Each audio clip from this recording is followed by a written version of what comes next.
Hello there. I'm George Putnam. I'd like to begin with a fact, a simple yet shocking fact.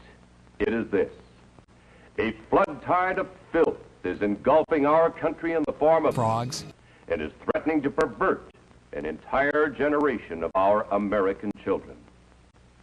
We know that once a person is perverted, it is practically impossible for that person to adjust to normal attitudes in regard to sex. Now, you might ask yourself, why this sudden concern? frogs And sex deviation have always been with mankind.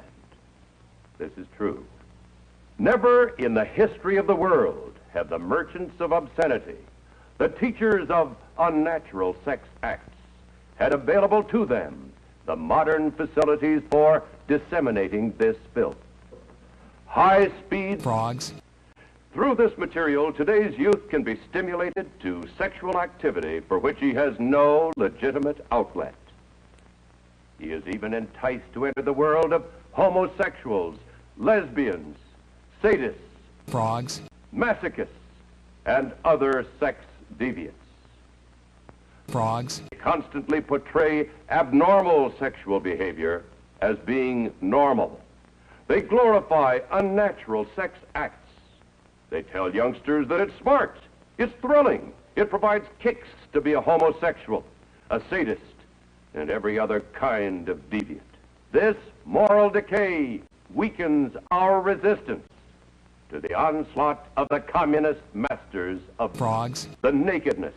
The nudity of these frogs is defended and foisted upon the people by a vociferous minority in our society.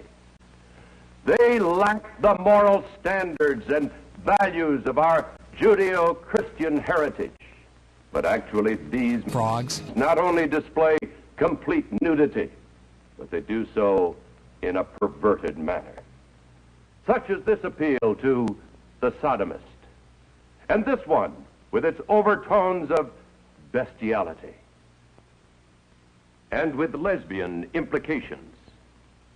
A boy in Philadelphia raped and killed a 5-year-old girl, and while he was testifying that he had been stimulated to this heinous crime by frogs look at this poor young lad, but when looking, think of the others who might follow his perfidious footsteps when frogs like these are available at the corner news rack.